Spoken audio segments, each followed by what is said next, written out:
নবম শ্রেণীর প্রিয় শিক্ষার্থী SL Das sir YouTube channel থেকে তোমাদের সবাইকে স্বাগতম। আজকে তোমাদের নতুন একটি ভিডিও নিয়ে এসেছি ভৌতবিজ্ঞান চতুর্থ অধ্যায় দ্রবণ 4.3 সেট নম্বর 1।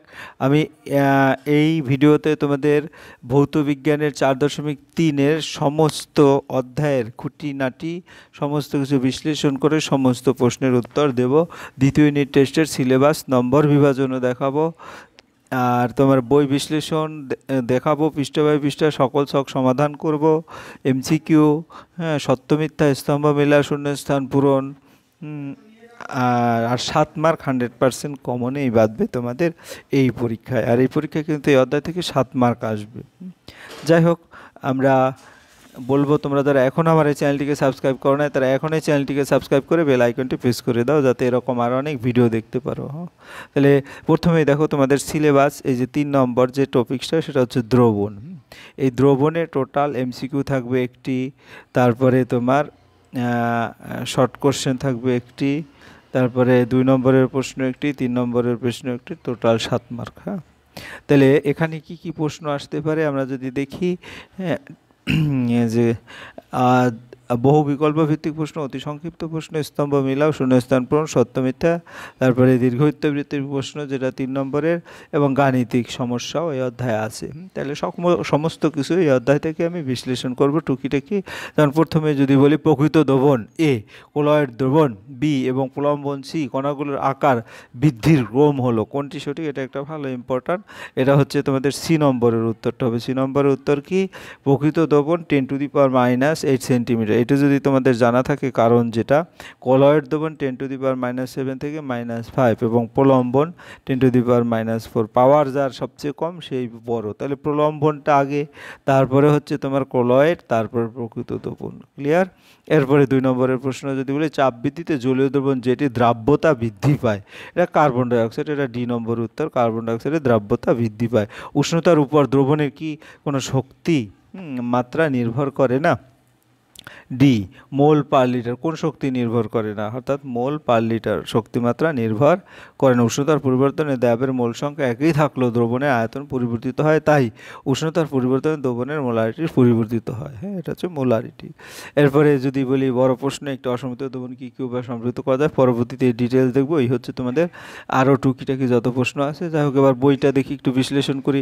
এটা 4.3 দ্রবণ। তারপরে দেখো 4.3-1, অর্থাৎ এটা প্রথম টপিকস, প্রকৃত দ্রবণ, ক্লয়েড দ্রবণ এবং প্রলম্বন, এই 3টা আলাদা ডিটেলস বর্ণনা শিখবে। তারপরে এর মধ্যে পার্থক্য শিখবে। হ্যাঁ, এই যে ক্লয়েডীয় দ্রবণ, তারপরে হচ্ছে তোমার প্রলম্বন বা সাসপেনশনও বলে। যাই হোক, এই 3টার মধ্যে যে তুলনা অথবা পার্থক্য যে কোনো একটা টপিক্সে আসতে পারে। হ্যাঁ, প্রকৃত দ্রবণ, ক্লয়েড দ্রবণ এবং প্রলম্বনের তুলনা। ঠিক আছে? তারপরে 4-3-এ আছে জলের মধ্যে ক্ষুদ্র আয়ন। আমরা যদি দেখাই, এই যে জলের মধ্যে ক্ষুদ্র আয়ন এবং বৃহত্তর দ্রবণ। তারপরে হচ্ছে 4-3-4, হ্যাঁ, ক্লোরীয় দ্রবণের বিভিন্ন দশা, ইমালশন, এরকম দ্রাব্যতা কাকে বলে, সমস্ত প্রশ্ন আমি পরে ডিটেলস দেখাবো। তারপরে এই যে দ্রাব্যতা রিলেটেড অঙ্ক। তারপরে হচ্ছে পরের যে টপিক্সটা সেটা হচ্ছে কি, অঙ্ক 4-3-6, অর্থাৎ সম্পৃক্ত, অসম্পৃক্ত, অতিপৃক্ত দ্রবণ কাকে বলে, ভালো করে ডিটেলসের বর্ণনা, ব্যাখ্যা, পরীক্ষা ভালো করে দেখবে। হ্যাঁ, এরপরে ক্লাসন 4-3-1 ক্লাসন, 4-7 এবং 4-3-8 হচ্ছে দ্রবণের শক্তিমাত্রা ও তার একক, অর্থাৎ অঙ্ক টাইপের। এরপরে 4-3-9 দ্রবণের মধ্যে কণার গতি। হ্যাঁ, তারপরে 10 হচ্ছে জল ভিন্ন অন্য দ্রাবক। এই হচ্ছে টোটাল 10টা টপিক্স। এই 10টা টপিক্স নিয়ে আলোচনা করব টুকটাক। হ্যাঁ, যাই হোক, আমরা সরাসরি চলে যাব এমসিকিউতে, যেটা আমরা একটু আগে দেখিয়েছি। এটার সি নম্বর উত্তর 1 নম্বর এবং 2 নম্বর। চাপ বৃদ্ধিতে, এটাও কার্বন ডাইঅক্সাইড। উষ্ণতার উপর দ্রবণের কোন শক্তিমাত্রা। এরপর ইমালশনের উদাহরণ কোনটি? দুধ হচ্ছে ইমালশনের উদাহরণ। ইমালশন কাকে বলে পরবর্তীতে আমরা দেখব। কোনো নির্দিষ্ট একটি সম্পৃক্ত দ্রবণ আরও দ্রব্য যোগ করলে দ্রবণের ঘনত্ব বাড়বে, কমবে, অর্থাৎ বাড়বে। উষ্ণতা বৃদ্ধিতে জলে ক্যালসিয়াম সালফেটের দ্রাব্যতা হ্রাস পায়। তারপর উষ্ণতা বৃদ্ধিতে কার দেবতা অপরিবর্তিত থাকে? সোডিয়াম ক্লোরাইডের। ধোঁয়া হলো একটি কঠিন এরোসল। হ্যাঁ, বিস্তার মাধ্যম ও বিস্তৃতি দশা উভয় তরল অবস্থা থাকলে সেই ক্লোরাইডকে বলে ইমালশন। উষ্ণতা বৃদ্ধিতে যে কঠিন পদার্থের দেবতা হ্রাস পায় তাকে বলে কলিচুন। হ্যাঁ, ধূত একটি ড্যাশ শূন্যস্থান পূরণ কলয়েড। তবে জুতোর কালি বিস্তৃতি দশা বিস্তার মাধ্যম কি কি? বিস্তৃতি দশা কঠিন এবং বিস্তার মাধ্যম তরল। কলয়েডের প্রকৃত একটি দ্বি দশা বিশিষ্ট অসম সত্য মিশ্রণ। সত্য না মিথ্যা? সত্য। কলয়েড দ্রবণকে ড্যাশ পদ্ধতিতে বিশুদ্ধ করা হয়? ঝিল্লি বিশ্লেষণ পদ্ধতিতে। একটি শোধক ক্লাসের নাম লেখো। গ্রিন ভিট্রুল অর্থাৎ ফেরাস সালফেটের 7 অণু শোধক পানি, যেটা কোনো সম্পৃক্ত দ্রবণকে অর্থাৎ গ্রিন ভিট্রুলের সংকেত এটা ভালো করে মনে রাখবে। কোনো সম্পৃক্ত দ্রবণকে কিভাবে অসম্পৃক্ত দ্রবণে পরিণত করবে একটি উপায় লেখো। যেমন কোনো সম্পৃক্ত দ্রবণকে অতিপৃক্ত দ্রবণ যোগ করলে দ্রবণটি অসম্পৃক্ত হয়ে যাবে। এগুলো 1 মার্কের প্রশ্ন হিসেবে আসতে পারে। দ্রাব্যতা কাকে বলে? আমি পূর্বেই বলেছি। কোনো নির্দিষ্ট উষ্ণতা 100 গ্রাম দ্রাবককে সম্পৃক্ত দ্রবণে পরিণত করার জন্য প্রয়োজনীয় দ্রাবের গ্রামে প্রকাশিত যে সংখ্যাকে উষ্ণতায় দ্রাবটির দ্রাব্যতা বলে। দ্রাব্যতা একটি সংখ্যা মাত্র, এর কোনো একক নাই। পিতলে ড্যাশ হলো দ্রাব্য। জিঙ্ক একটি অসম্পৃক্ত দ্রবণকে কী কী উপায়ে সম্পৃক্ত করা যায়? যেমন একটি অসম্পৃক্ত দ্রবণকে নির্মিতভাবে সম্পৃক্ত করা যায়। অসম্পৃক্ত দ্রবণে উত্তপ্ত করলে সম্পৃক্ত করা যায় 1 নম্বর। 2 নম্বর হচ্ছে অসম্পৃক্ত দ্রবণ অতিরিক্ত পরিমাণ দ্রাব যোগ করে সম্পৃক্ত করা যায়। যেমন দেখা গেছে তোমাদের এটার কি কথা, তোমার একটা শরবত খাচ্ছ, শরবতে দেখা যাচ্ছে লবণ বা চিনি কম হয়েছে, তখন লবণ বা চিনি যদি এক্সট্রা দাও তখন সে কিন্তু অসম্পৃক্ত দ্রবণকে অতিরিক্ত পরিমাণ দ্রাব যোগ করে সম্পৃক্ত করা যাবে। 1 কাপ জলে চিনির দ্রাব্যতা কি? দার্জিলিং ও কলকাতা একই হবে? উত্তরের সাপেক্ষে যুক্তি দেখাও। 1 কাপ জলে চিনির দ্রাব্যতা দার্জিলিং ও কলকাতা একই হবে না, কারণ দ্রাব্যতা উষ্ণতার উপর নির্ভর করে। উষ্ণতা আলাদা হলে দ্রাব্যতার মান আলাদা হবে। যেহেতু কলকাতা ও দার্জিলিংয়ের মধ্যে উষ্ণতার পার্থক্য আছে, তাই 1 কাপ জলে চিনির দ্রাব্যতা দার্জিলিং কলকাতার এক হবে না। 20 ডিগ্রি উষ্ণতায় খাদ্য লবণের দ্রাব্যতা 35 বলতে কি বোঝায়? 20 ডিগ্রি উষ্ণতায় 100 গ্রাম জল 35 গ্রাম খাদ্য লবণ দ্রবীভূত করলে একটি সম্পৃক্ত দ্রবণ উৎপন্ন করা হয়। প্রকৃত দ্রবণ ক্লোরাইড দুটি পার্থক্য, আমি বেশ কয়েকটি পার্থক্য এখানে দেখি। প্রকৃত দ্রবণ কণার ব্যাস হচ্ছে 10⁻⁻10 সেন্টিমিটার থেকে কম, আর ক্লোরাইড দ্রবণের ব্যাস 10⁻⁷ সেন্টিমিটার থেকে 10⁻⁵ মিটারের মধ্যে। এই দ্রবণ সমসত্ব স্বচ্ছ, এই দ্রবণ অসমসত্ব অস্বচ্ছ। ফিল্টার পেপার বা পার্চমেন্ট পেপারের ভিতর দিয়ে সহজে অতিক্রম করতে পারে, আর ফিল্টার পেপার ভিতর দিয়ে পারলেও পার্চমেন্ট পেপারের ভিতর দিয়ে যেতে পারে না। দ্রবণের ভিতর দিয়ে আলোকরশ্মি পাঠালে টিন্ডাল প্রভাব দেখা যায় না, দ্রবণের ভিতরে আলোকরশ্মি পাঠালে টিন্ডাল প্রভাব দেখা যায়। দ্রাব্যতা লেখো। একটি গ্রাফ পেপারে এক্স অক্ষ বরাবর উষ্ণতা এবং ওয়াই অক্ষ বরাবর দ্রাব্যতা ধরে যে রেখাচিত্র অঙ্কন করা হয় তাকে দ্রাব্যতা বলে। উষ্ণতা পরিবর্তনের সাথে সাথে দ্রাব্যতার পরিবর্তনের লেখচিত্রের সাহায্যে আরও ভালোভাবে দেখা যায়। দৈনন্দিন জীবনে ইমালশনের ব্যবহারিক প্রয়োগ। আমাদের দৈনন্দিন জীবনে ব্যবহৃত দুধ, মাখন, ভ্যানিশিং ক্রিম, কোল্ড ক্রিম ইত্যাদি প্রত্যেকটি ইমালশন। তরল ঔষধ রূপে ব্যবহৃত কড লিভার তেল, ভিটামিন বি কমপ্লেক্স ইত্যাদি তেলও জল জাতীয় ইমালশন। নদীর ঘোলা জল বালতিতে অনেকক্ষণ রেখে দিলেও তা কখনোই স্বচ্ছ হয় না কেন? নদীর ঘোলা জল একটি ক্লোরীয় দ্রবণ। এতে যে কাদামাটির কণাগুলো থাকে তার ব্যাস 1 ন্যানোমিটার থেকে 10⁻100 ন্যানোমিটার হয়ে থাকে। এই কণাগুলো সহজেই থিতিয়ে পড়ে না, তাই নদীর জল ঘোলা জল বালতিতে অনেকক্ষণ রেখে দিলেও স্বচ্ছ হয় না। ইমালশন কি? যে ক্লোরীয় দ্রবণের বিস্তার মাধ্যম ও বিস্তৃতি দশা উভয় তরল পদার্থ তাদের ইমালশন বলে। যেমন দুধ, মাখন, শ্যাম্পু ইত্যাদি। দ্রবণের শতকরা মাত্রা বলতে কি বোঝায়? কোনো দ্রবণের 100 মিলিলিটার আয়তনে যত গ্রাম দ্রবীভূত থাকে সেই গ্রাম সংখ্যাকে ওই দ্রবণের শতকরা মাত্রা বলে। দ্রবণের শতকরা মাত্রা হচ্ছে দ্রবণের দ্রাবের ভর গুণ 100, অর্থাৎ দ্রবণের শতকরা মাত্র দ্রাবকের ভর, দ্রাবকের ভর ডিভাইডেড দ্রাবের ভর গুণ 100%, অর্থাৎ এখানে এটা ডিভাইডেড আছে। যাই হোক, এরোসল কি? উদাহরণ দাও।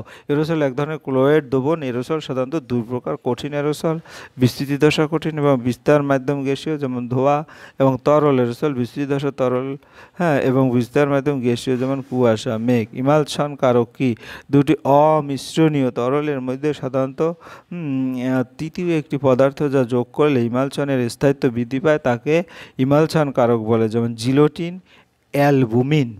এরপর সাবান ও ডিটারজেন্ট কিভাবে কাপড় থেকে ময়লা দূর করে তোমরা ভালো করে এই প্রশ্নটা তোমাদের জন্য রাখলাম। না পারলে তোমরা কমেন্টের মাধ্যমে জানাবে। বীজ ক্লাস কি, এর একটি ব্যবহার লেখো। কোনো পদার্থের সম্পৃক্ত দ্রবণ থেকে ক্লাস প্রস্তুত করার সময় উত্তপ্ত অবস্থা থেকে ঠান্ডা করতে থাকলে ক্লাস পৃথক হতে শুরু করে। এই সময় যদি ওই কঠিন পদার্থের ছোট ক্লাস সুতো দিয়ে ওই দ্রব্যের মধ্যে দিয়ে ঝুলিয়ে দেওয়া হয়, তাহলে দ্রবণ থেকে অতিরিক্ত কঠিন পদার্থ ছোট আকারে ক্লাসের উপর ধীরে ধীরে জমা হয় এবং এই ক্লাস আকারে বৃদ্ধি পায়। এভাবে বড় আকারে ক্লাস প্রস্তুত করা যায়। সুতো দিয়ে ঝোলানোর ছোট ক্লাসটিকে বীজ ক্লাস বা সিড ক্রিস্টাল বলে। শিল্পক্ষেত্রে চিনি সম্পৃক্ত দ্রবণ থেকে মিশ্রি প্রস্তুতি ফিটকিরি গ্লাস প্রস্তুতিতে ব্যবহার করা হয়। হাইপো এর সংকেত লেখো। হাইপো এর জলীয় দ্রবণ সম্পৃক্ত না অতর্কিত। সোডিয়াম থায়োসালফেটের গ্লাসকে হাইপো বলে। সংকেত ঘরের উষ্ণতায় প্রস্তুত সোডিয়াম থায়োসালফেট সম্পৃক্ত দ্রবণে সোডিয়াম থায়োসালফেট একটি ছোট গ্লাস যোগ করলে কিছুক্ষণের মধ্যে ওই দ্রবণ থেকে সোডিয়াম থায়োসালফেট গ্লাস পৃথক হয়ে গেলে সমস্ত দ্রবণ কঠিনে পরিণত হলে বুঝতে হবে দ্রবণটি অতিপৃক্ত। তাহলে কঠিন পদার্থের দ্রাব্যতা কোন কোন বিষয়ের উপর নির্ভর করে? তাহলে কঠিন দ্রাব্যতা তরল ও কঠিন প্রকৃতির চাপ এবং উষ্ণতার উপর নির্ভর করে। ব্রাউনিয়ান গতির কারণ ও তাৎপর্য আলোচনা করো। এটা কিন্তু ভালো একটা প্রশ্ন, ভালো করে তোমরা দেখবে। জেল কি, উদাহরণ দাও।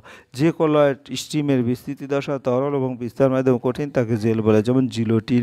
পিতলে 80% তামা, 20% দস্তা আছে। এটি কী ধরনের দ্রবণ এবং এর মধ্যে কোনটি দ্রাবক কোনটি দ্রাবক? দ্রবণ একটি কঠিন সল, এখানে দ্রাব হলো দস্তা, অর্থাৎ যার পরিমাণ কম সে দ্রাব এবং যার পরিমাণ বেশি সে হচ্ছে দ্রাবক। দ্রাবক হলো 80%, এই কারণে এটা হবে দ্রাব পিতল। এরপরে সম্পৃক্ত দ্রবণকে কী কী উপায়, এটা আমরা দেখেছি। একটি দ্রবণ সম্পৃক্ত কিনা কীভাবে বুঝবে? যদি দ্রবণের উষ্ণতা অপরিবর্তিত রেখে ওই দ্রবণের মধ্যে আরও কিছুটা দ্রাব যোগ করে ভালোভাবে নাড়ানো হলে যদি সংশ্লিষ্ট দ্রাবের সম্পূর্ণ অংশ দ্রবীভূত অবস্থায় পাত্রের তলায় থিতিয়ে পড়ে এবং দ্রবণের ঘনত্ব অপরিবর্তিত থাকে, তবে ওই পদার্থই দ্রবণটিকে উষ্ণতায় সম্পৃক্ত। তরলে কঠিন দ্রাব্যতার উপর উষ্ণতার প্রভাব লেখো। সাধারণ উষ্ণতা বৃদ্ধিতে তরলে কঠিন দ্রাব্যতা বৃদ্ধি পায় এবং উষ্ণতা হ্রাসে দ্রাব্যতা হ্রাস পায়। একটি প্রলম্বনের উদাহরণ হচ্ছে জল ও চকের গুঁড়োর ঘোলা মিশ্রণ। সোডিয়াম ক্লোরাইডের দ্রাব্যতা এর বৈশিষ্ট্য। সোডিয়াম ক্লোরাইড দ্রাব্যতা লেখ এক্স অক্ষের প্রায় সমান্তরাল। স্তম্ভ লেখ, এটা কি মিলাও, অর্থাৎ সোডিয়াম ক্লোরাইড দ্রবণের সাথে কার মিল? সোডিয়াম ক্লোরাইড দ্রবণের সাথে কণার ব্যাস, এটা হচ্ছে এটার মিল। ক্লোরাইড দ্রবণের সাথে হচ্ছে কণার ব্যাস 10⁻⁶। প্রলম্বনের সাথে কণার ব্যাস 10⁻³ এবং স্টার্সের দ্রবণ হচ্ছে অস্বচ্ছ। এরপরে শূন্য ক্লোরাইডীয় দ্রবণ হলো এক প্রকার অস্বচ্ছ অসম্পৃক্ত ক্লোরাইডীয় দ্রবণ। ড্যাশ গতি দেয়, ব্রাউনিয়ান গতি দেখা যায়। রং সল জাতীয় ক্লোরাইড উদাহরণ। এবং বীজ ক্লাস করে ক্লাসন প্রক্রিয়া দ্রুত করা যায়। দ্রাব্যতার সংজ্ঞায় উষ্ণতার উল্লেখ আবশ্যক। ক্লোরোফর্ম হলো একটি অজলীয়। সত্যমিথ্যা, জলে গ্লুবার সল্টের দ্রাব্যতা উষ্ণতা বৃদ্ধি পায়। মিথ্যা, কারণ গ্লুবার সল্টের দ্রাব্যতা উষ্ণতা বৃদ্ধির সঙ্গে 32.4 ডিগ্রি সেলসিয়াস উষ্ণতা পর্যন্ত পারে, কিন্তু এর বেশি উষ্ণতার দ্রাব্যতা হ্রাস পায়। জলে কার্বন ডাইঅক্সাইড গ্যাসের দ্রাব্যতা উষ্ণতা হ্রাস বৃদ্ধি পায়। সত্য। প্রলম্বনের কণা থিতিয়ে পড়ে। সত্য। ক্লোরোফর্ম ও ক্লোরোসিন উভয় অজলীয় দ্রাবক। মিথ্যা। এরপর দুটি টেস্ট টিউবের একটিতে সম্পৃক্ত অপরটি অসম্পৃক্ত দ্রবণ আছে, এদেরকে কীভাবে শনাক্ত করবে? উষ্ণতা অপরিবর্তিত রেখে পদার্থ দ্রবণের নমুনায় আরও কিছুটা দ্রবণ যোগ করে ভালোভাবে নাড়ানো। যদি দ্রবণের কিছু অংশ ও সম্পৃক্ত অংশ দ্রবীভূত হয়ে যায় ও দ্রবণের ঘনত্ব বৃদ্ধি পায়, তবে পদার্থ দ্রবণটি ওই উষ্ণতায় অসম্পৃক্ত। যদি সংযুক্ত দ্রবণ অংশ দ্রবীভূত অবস্থায় পাত্রের তলায় থিতিয়ে পড়ে এবং দ্রবণের ঘনত্ব অপরিবর্তিত থাকে, তবে পদার্থ দ্রবণটি ওই উষ্ণতায় অসম্পৃক্ত। জলের মধ্যে ডিএনএ কীভাবে দ্রবীভূত হয়? জলে ডিএনএ অণুগুলি জলের আন্তঃআণবিক ক্ষুদ্র স্থানে প্রবেশ করতে পারে না, তাই এদের অণু বহুসংখ্যক জলের অণুকে অপসারিত করে জলীয় মাধ্যমে প্রবেশ করে এবং ক্লোরাইডীয় দ্রবণ তৈরি করে। কীভাবে ক্লোরাইডীয় সালফার প্রস্তুত করে? একটি বিকারে সামান্য সোডিয়াম থায়োসালফেট গ্লাস নিয়ে ওর মধ্যে যথেষ্ট পরিমাণ জল যুক্ত করা হলো। এর মিশ্রণটি ভালোভাবে নেড়ে লঘু দ্রবণ প্রস্তুত করা হলো। এরপর ওই দ্রবণে কয়েক ফোঁটা লঘু হাইড্রোক্লোরিক অ্যাসিড মেশালে সোডিয়াম থায়োসালফেট বিয়োজিত হয়, যে সালফার উৎপন্ন করে তা ক্লোরাইড কণার আকারে বিস্তৃত অবস্থায় থাকে। এইভাবে সোডিয়াম থায়োসালফেট থেকে ক্লোরাইডীয় সালফার প্রস্তুত করা হয়। ক্লোরাইডের দুটি বৈশিষ্ট্য ধর্মের উল্লেখ করো। ক্লোরাইড দ্রবণের কণাগুলো প্রকৃত দ্রবণের কণা অপেক্ষা আকারে বড়, কিন্তু প্রলম্বনের কণা অপেক্ষা ছোট। ক্লোরাইডীয় দ্রবণের কণাগুলো ব্রাউনিয়ান গতি দেখা যায়। ক্লোরাইডের সূক্ষ্ম কণাগুলো খালি চোখে বা সাধারণ মাইক্রোস্কোপের সাহায্যে দেখা যায় না, কিন্তু আলট্রা মাইক্রোস্কোপের সাহায্যে দেখা যায়। কণাগুলো ফিল্টার পেপারের মধ্যে দিয়ে বেরিয়ে যেতে পারলেও পার্চমেন্ট পেপারের মধ্যে দিয়ে বেরিয়ে যেতে পারে না। বিস্তার মাধ্যম বিস্তৃতি দশা ফোম। ক্লোরাইড নাম বিস্তৃত দশা বিস্তার মাধ্যম এবং উদাহরণ যেমন জেল তরল, কঠিন, জেলি 2। ফোম, ক্লোরাইডের নাম ফোম, আবার ক্লোরাইডের নাম সেল, কঠিন, তরল, হ্যাঁ, বিস্তার মাধ্যম তরল এবং উদাহরণ হচ্ছে রং। যাই হোক, হাইপো এর অতিরিক্ত দ্রবণ কীভাবে প্রস্তুত করা? একটি টেস্ট টিউবে সামান্য হাইপো অর্থাৎ সোডিয়াম থায়োসালফেট গ্লাস নিয়ে টেস্ট টিউবকে ওয়াটার বাথে বসিয়ে ধীরে ধীরে উত্তপ্ত করা হলে কিছুক্ষণের মধ্যে হাইপোতে উপস্থিত গ্লাস জলের মধ্যে সোডিয়াম থায়োসালফেট দ্রবীভূত হচ্ছে এবং স্বচ্ছ দ্রবণ উৎপন্ন করবে। দ্রবণের শক্তিমাত্রাকে আয়তন ভিত্তিক শতাংশ পার্সেন্টেজ ডাব্লিউ ডিভাইডেড ভি হিসাবে কীভাবে প্রকাশ করা? প্রতি 100 মিলিলিটার আয়তন দ্রবণে যত গ্রাম দ্রবীভূত থাকে সেই ভর প্রকাশক সংখ্যা ওই দ্রবণের আয়তন ভিত্তিক শতাংশ বা শতকরা মাত্রা বা ভর আয়তন ভিত্তিতে প্রকাশ করা হয়। দ্রাবের ভর গ্রাম এককে ডিভাইডেড দ্রবণের আয়তন মিলি এককে ইন্টু 100%। তিনটি অজলীয় দ্রাবকের ক্ষতিকর প্রভাব। ইথাইল অ্যালকোহল স্মৃতিশক্তি হ্রাস ও লিভারের ক্রিয়াশীলতার ব্যাঘাত ঘটায় এবং ক্যান্সার সৃষ্টি করে। ক্লোরোফর্ম কিডনি এবং লিভারের ক্ষতি করে, এছাড়াও ক্যান্সার সৃষ্টি করে।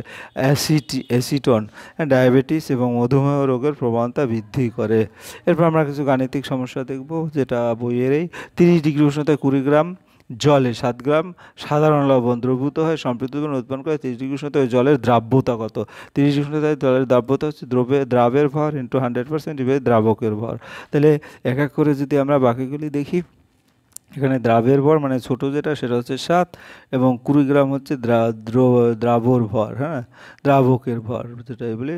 তাহলে এটাকে কাটাকাটি করলে 35 আসে। এত উষ্ণতায় একটি লবণের 40 গ্রাম বাষ্পীভূত করলে 30 গ্রাম লবণ পাওয়া যায়। 25 ডিগ্রি উষ্ণতায় দ্রাব্যতা কত? 25 ডিগ্রি উষ্ণতায় দ্রবণের ভর 80 গ্রাম এবং লবণের ভর 30 গ্রাম। তাহলে দ্রবণে জলের পরিমাণ 80 থেকে 30 50 গ্রাম। 25 ডিগ্রি উষ্ণতায় দ্রাব্যতা হবে দ্রাবের ভর 30 ডিভাইডেড দ্রাবকের ভর হচ্ছে 50 গুণ 100 অর্থাৎ 60%। তারপরে 35 ডিগ্রি উষ্ণতায় লবণের দ্রাব্যতা 45, সেই জলেও 36 গ্রাম লবণীয় সম্পৃক্ত দ্রবণ তৈরি কী পরিমাণ জলের প্রয়োজন হবে? অর্থাৎ দ্রাবকের ভর বের করতে হবে। সব মানগুলি যদি ওটাকে x ধরে বাকি মানগুলি বসিয়ে দিই তাহলে কিন্তু অনায়াসে দ্রাবকের ভর পেয়ে যাব। 35 ডিগ্রি উষ্ণতায় কোনো লবণে 35 গ্রাম সম্পৃক্ত দ্রবণে 25 গ্রাম লবণ দ্রবীভূত আছে, লবণটির দ্রাব্যতা নির্ণয় করো। তাহলে দ্রাবকের ভর হচ্ছে 75 বিয়োগ 25 অর্থাৎ 50 গ্রাম এবং 35 ডিগ্রি উষ্ণতায় লবণটির দ্রাব্যতা দ্রাবের ভর ইন্টু 100% ডিভাইডেড দ্রাবকের ভর। 50 কাটাকাটি করলে 50, হ্যাঁ। এরপর গাণিতিক উদাহরণ, সোডিয়াম হাইড্রোক্সাইডের 5 লিটার জলীয় দ্রবণে 40 গ্রাম সোডিয়াম হাইড্রোক্সাইড দ্রবীভূত আছে। দ্রবণটির গ্রাম লিটার ঘনত্ব 5 লিটার দ্রবণে 40 গ্রাম সোডিয়াম হাইড্রোক্সাইড দ্রবীভূত আছে। তাহলে 1 লিটার দ্রবণে 40 ডিভাইডেড 5 বা 8 গ্রাম সোডিয়াম হাইড্রোক্সাইড দ্রবীভূত আছে। দ্রবণটির গাঢ়ত্ব হচ্ছে 8 গ্রাম পার লিটার।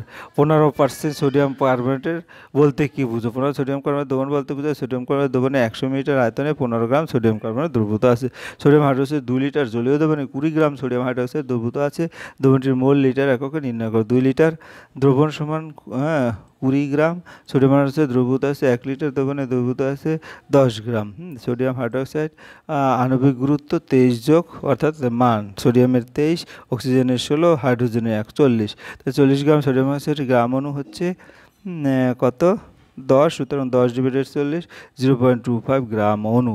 10% ক্যালসিয়াম হাইড্রোক্সাইড দ্রবণের শক্তি গ্রাম পার লিটার এককে প্রকাশ করা। 10% সোডিয়াম হাইড্রোক্সাইড দ্রবণ বলতে বোঝায় 100 মিলিলিটার ক্যালসিয়াম হাইড্রোক্সাইড দ্রবণ দ্রবীভূত আছে। 100 মিলিলিটার ক্যালসিয়াম হাইড্রোক্সাইড দ্রবণে 10 গুণ 1000 ডিভাইডেড 100, কাটাকাটি করলে এখান থেকে দেখা যাচ্ছে তোমার 100 গ্রাম পার লিটারে আসবে।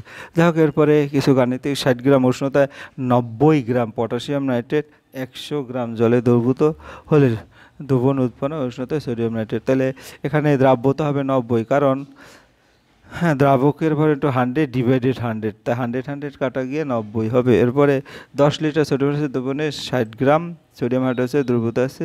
দ্রবণটির গ্রাম পার লিটার এককে গাঢ়ত্ব নির্ণয় করো। সোডিয়াম হাইড্রোক্সাইডের ভর ডিভাইডেড দ্রাবকের ভর 40 ডিভাইডেড 5 হচ্ছে 8 গ্রাম পার লিটার।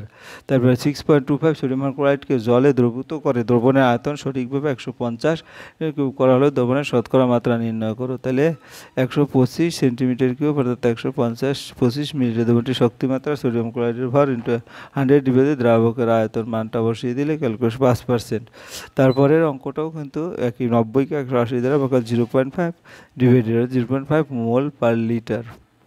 তারপরের দ্রবণটির গাঢ়ত্ব 80/10, দুটো মানেই দেওয়া আছে। তারপরে এত চিনি সম্পৃক্ত দ্রবণে 5.1 চিনি দ্রবীভূত আছে, ওটা চিনি দ্রাব্যতা নির্ণয় করো। বিয়োগ করব, বিয়োগ করে দ্রাবের ভর পাবো। তো দ্রাবের ভর উপরে গিয়ে ক্যালকুলেশন করে আমরা দেখব সেখানে থাকবে 204।